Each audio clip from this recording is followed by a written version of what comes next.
नमस्कार विद्यार्थियों। आज हम भारत के राष्ट्रपति की शक्तियों का अध्ययन करेंगे। राष्ट्रपति की सामान्यकालीन जो शक्तियां हैं उसका हम अध्ययन कर चुके हैं। आज हम भारत के राष्ट्रपति की आपातकालीन शक्तियों का अध्ययन करेंगे। भारत के राष्ट्रपति की जो आपातकालीन शक्तियां हैं वो आपातकालीन प्रावधान के नाम पे भी जानी जाती है।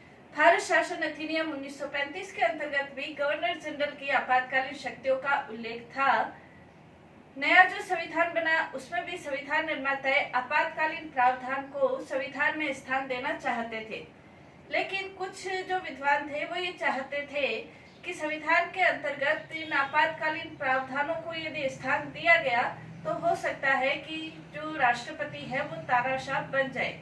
लेकिन कुछ विद्वान ये चाहते थे कि जो भारत है वो स्वतंत्र हुआ है और स्वतंत्र देश लोकतंत्र की दिशा में आगे बढ़ रहा है, और जब लोकतंत्र की दिशा में आगे बढ़ रहा है तो हो सकता है कि कुछ ऐसी विशेष परिस्थितियां संविधान के समक्ष, भारत के समक्ष उपस्थित हो जाए, जैसे कोई देश भारत पर आक्रमण कर दे या युद्ध की स्थिति उत्पन्न हो जाए या सशस्त्र विद्रोह की स्थिति उत्पन्न हो जाए या कुछ ऐसी परिस्थितियां उत्पन्न हो जाए कि देश का शासन संविधान के अनुसार चलाना संभव नहीं हो, या ऐसी स्थिति उत्पन्न हो जाए कि वित्तीय स्थिति खराब हो जाए। तो इन सभी स्थितियों का वित्तीय स्थिति खराब हो जाए तो ऐसी सभी विशेष जो परिस्थितियां हैं उन विशेष परिस्थितियों का सामना करने के लिए संविधान के अंतर्गत भी कुछ विशेष प्रावधान करने आवश्यक है। इसलिए इन विशेष प्रावधानों को संविधान में स्थान दिया गया, जिसे आपातकालीन प्रावधान भी कहा गया।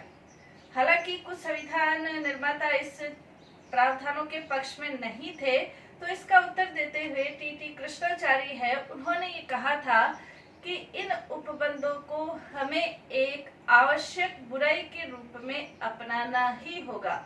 यदि हम इन उपबंधों को नहीं अपनाते हैं तो संविधान निर्माण के हमारे सारे जो प्रयत्न हैं वो सारे प्रयत्न असफल हो जाएंगे। इसलिए हमें इन उपबंधों को संविधान के अंतर्गत स्थान देना ही होगा। और इसीलिए भारतीय संविधान के अंतर्गत यदि हम देखें तो भारतीय संविधान के भाग 18 में आपातकालीन प्रावधानों को स्थान दिया गया है, और इसके अंतर्गत सिर्फ 9 अनुच्छेद 352 से लेकर 352 से लेकर 360 तक आपातकालीन अनुच्छेदों का वर्णन या आपातकालीन प्रावधानों का वर्णन किया गया है। ये जो 9 अनुच्छेद है इसके बारे में के.वी. राव ये कहते हैं कि संविधान के अंतर्गत कोई भी अनुच्छेद इतने बदनाम नहीं हुए हैं जितने ये 9 अनुच्छेद, जिसमें आपातकालीन प्रावधानों का वर्णन दिया गया है। लेकिन वो ये कहते हैं कि इनका सदुपयोग और इनका दुरुपयोग दोनों हमारे ऊपर भी, के.वी. राव कहते हैं, दोनों हमारे ऊपर ही निर्भर है कि इन अनुच्छेदों का हम उपयोग भी कर सकते, सदुपयोग भी कर सकते हैं और दुरुपयोग भी कर सकते हैं। तो अनुच्छेद 352 से लेकर 360 तक आपातकालीन प्रावधानों का वर्णन किया गया है। इसके अंतर्गत ये जो आपातकालीन प्रावधान है इसमें भारत का संघात्मक स्वरूप परिवर्तित होकर एकात्मक रूप ग्रहण कर लेता है। इनमें 3 प्रकार के आपातकाल की व्यवस्था की गई है।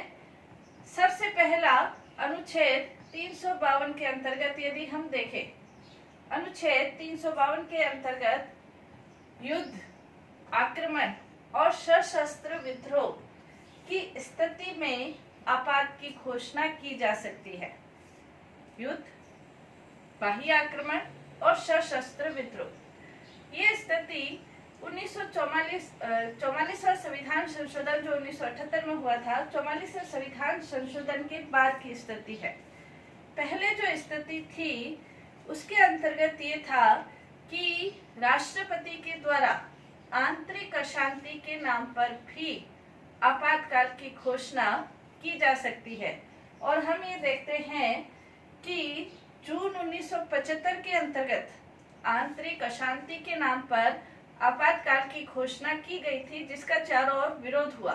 तो 44वां संविधान संशोधन हुआ था, तो उसमें आंतरिक जो अशांति है उसे हटा दिया गया। ये जो शब्द है, आंतरिक अशांति के नाम पर जो आपातकाल घोषित किया गया था उसकी विरोध हुआ था, और उसी के कारण 44वें संविधान संशोधन में अब ये शब्द हटा दिया गया।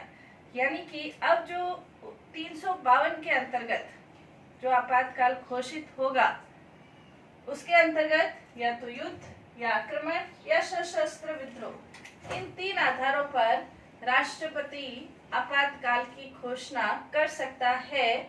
अनुच्छेद 352 के अंतर्गत, अनुच्छेद 352 के अंतर्गत 44वें संविधान संशोधन के बाद जो स्थिति है वो ये है कि इसके अंतर्गत जब आपातकाल की घोषणा हो, इसके लिए आवश्यक है कि मंत्रिमंडल राष्ट्रपति को लिखित रूप से परामर्श दे दे। अगर मंत्रिमंडल राष्ट्रपति को लिखित रूप से यह परामर्श देता है कि देश में आपातकाल लागू होना चाहिए, तो राष्ट्रपति आपातकाल की घोषणा कर सकता है। दूसरा, युद्ध, बाह्य आक्रमण और सशस्त्र विद्रोह, यानी कि आंतरिक अशांति के नाम पर अब आपातकाल घोषित नहीं हो सकता है। नेक्स्ट, इसकी जो 44वें संविधान संशोधन के बाद व्यवस्था है, इसके अंतर्गत 1 माह के अंदर संसद के द्वारा 1 माह के अंदर संसद के द्वारा विशेष बहुमत के आधार पर इसकी स्वीकृति होनी चाहिए। विशेष बहुमत का मतलब ये है कि कुल सदस्य संख्या का बहुमत और मतदान में भाग लेने वाले सदस्यों का 2/3 बहुमत के द्वारा इसे स्वीकार 1 माह के अंदर अंदर उसे स्वीकार किया जाना चाहिए। तो अगर संसद स्वीकार कर लेती है तो यह आपातकाल लागू रहता है। इस आपातकाल की यदि घोषणा समाप्त करनी है, उसे लागू करने के लिए तो विशेष बहुमत की आवश्यकता है, और यदि उसकी घोषणा समाप्त करनी है तो उसके लिए संसद का साधारण बहुमत की आवश्यकता है। साधारण बहुमत के आधार पर आपातकाल की घोषणा समाप्त हो सकती है। यदि संसद के सदस्य ये चाहे कि आपातकाल के संबंध में एक विशेष बैठक बुलाई जाए, उनकी ये मांग हो, तो 1/10 सदस्य यानी कि 10% सदस्यों के आग्रह पर इसकी विशेष बैठक भी बुलाई जा सकती है। आपातकाल की जो ये घोषणा है, ये न्यायिक समीक्षा के अधीन है, यानी कि न्यायालय में इसे चुनौती दी जा सकती है कि ये सही है अथवा गलत है, यानी कि ये न्याय योग्य है। आपातकाल की जो ये घोषणा है, ये पूरे देश में भी लागू हो सकती है और देश के किसी भाग में भी लागू हो सकती है। पूरे देश में भी हो सकती है, और किसी देश जहां युद्ध की स्थिति है, कोई एक छोटे से क्षेत्र में, तो वहां पे भी लागू हो सकती है। कोई जरूरी नहीं है कि इसके लिए पूरे देश में आप आपात की घोषणा करें, किसी एक क्षेत्र विशेष के लिए भी हो सकती है यदि वहां पे सशस्त्र विद्रोह की स्थिति उत्पन्न हो गई है। तो ये नियम होने 44वें संविधान संशोधन के आधार पर जरूरी है यदि 352 के अंतर्गत आपात की घोषणा की जाए। अब नेक्स्ट इसके अंतर्गत अपन ये पढ़ेंगे कि इसके अंतर्गत क्या प्रभाव क्या पड़ता है। अगर देश में आपातकाल की घोषणा हो जाए, 352 के अंतर्गत संकट की घोषणा हो जाए, तो इसका क्या प्रभाव पड़ता है।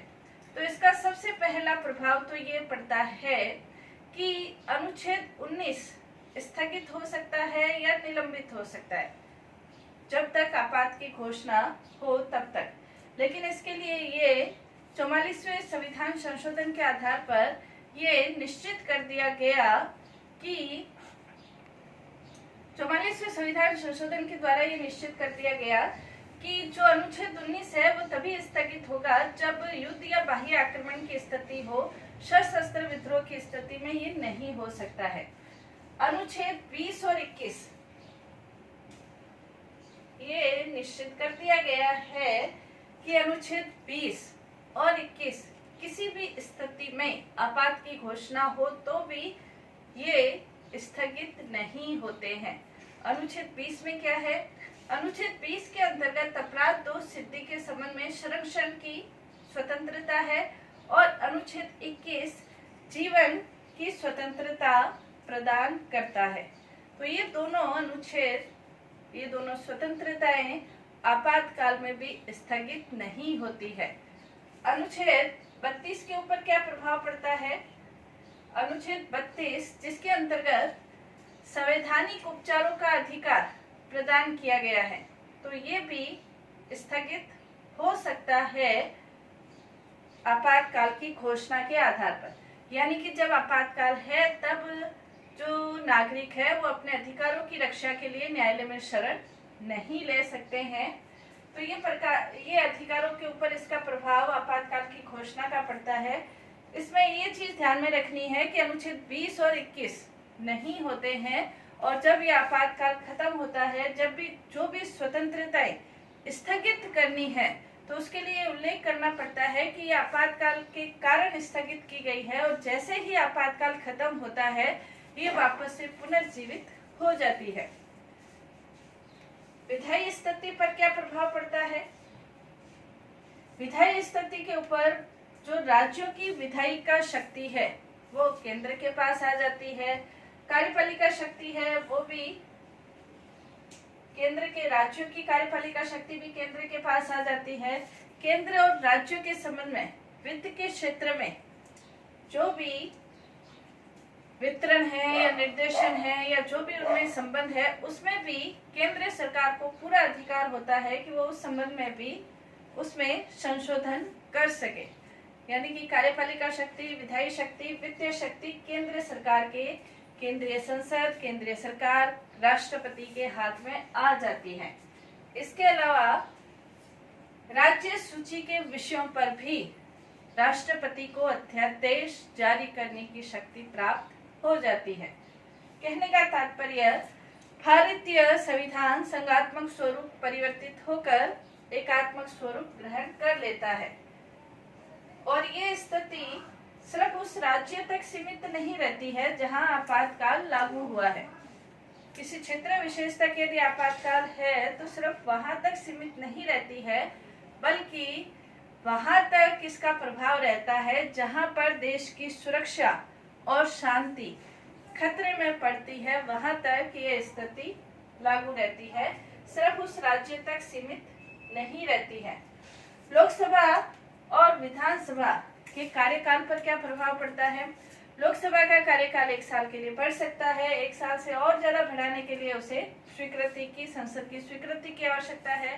विधानसभा का जो कार्यकाल है, राज्यों के अंतर्गत भी यदि किसी राज्य क्षेत्र के विशेष में आंतरिक अशांति और के आधार पर आपातकाल लागू हुआ है तो विधानसभा का कार्यकाल भी बढ़ सकता है। तो ये प्रभाव रहता है 352 के अंतर्गत। व्यवहार के अंतर्गत ये कब कब लागू हुआ है? क्या राष्ट्रीय आपात की घोषणा की गई है? व्यवहार के अंतर्गत क्या राष्ट्रीय आपातकाल लागू हुआ है? तो हाँ, व्यवहार के अंतर्गत भी 3 बार राष्ट्रीय आपात लागू हुआ है। कब कब हुआ है? 1962 के अंतर्गत जब चीन ने भारत के नेफा और लद्दाख पर आक्रमण कर दिया था। चीन ने भारत पर जब आक्रमण किया था उस समय 1962 में जो भारत के राष्ट्रपति थे सर्वपल्ली राधाकृष्णन, उन्होंने राष्ट्रीय आपातकाल की घोषणा की थी। 1962 का जो राष्ट्रीय आपात था वो 1968 तक, 1968 तक चला था। दूसरा जो राष्ट्रीय आपात है 1971 में जब पाकिस्तान ने आक्रमण किया था। 1971 में जब बांग्लादेश का निर्माण हुआ था तो उस समय पाकिस्तान ने भारत पर आक्रमण कर दिया था, तो उस समय भी राष्ट्रीय आपात की घोषणा की गई थी और उस समय जो राष्ट्रपति थे वीवी गिरी। जब ये आपातकाल चल ही रहा था तो उस समय 1975 के अंतर्गत आंतरिक अशांति के नाम पर 26 जून 1975 के अंतर्गत एक आपातकाल तो पहले से ही था। दूसरा आपातकाल 19 जून 1975 को उस समय जो राष्ट्रपति थे फरुखुद्दीन अली अहमद, उन्होंने राष्ट्रीय आपात की घोषणा कर दी थी। आपातकाल लागू, तीसरा आपातकाल लागू हुआ था। दूसरा और तीसरा ये दोनों आपातकाल 21 मार्च और 22 मार्च 1977, 21 मार्च 1977 को ये दोनों आपातकाल खत्म किए गए थे। आपातकाल की ये घोषणा है, ये खत्म की गई थी। हालांकि 1962 का आपातकाल और 1962 का और 1975 का जो 71 का जो आपातकाल है ये तो सही स्थिति है, लेकिन 1975 के आपातकाल की बहुत ज्यादा आलोचना हुई और उसके बाद ही आपातकाल के संबंध में 44वां संविधान संशोधन हुआ जिसमें कुछ परिवर्तन किए गए थे। तो ये ये युद्ध आक्रमण के 1952 के अंतर्गत राष्ट्रीय आपातकाल के संबंध में क्या व्यवस्थाएं हैं वो अपन ने पढ़ी है। नेक्स्ट अपनी क्लास के अंतर्गत संवैधानिक संकट और वित्तीय संकट के बारे में हम अध्ययन करेंगे। धन्यवाद।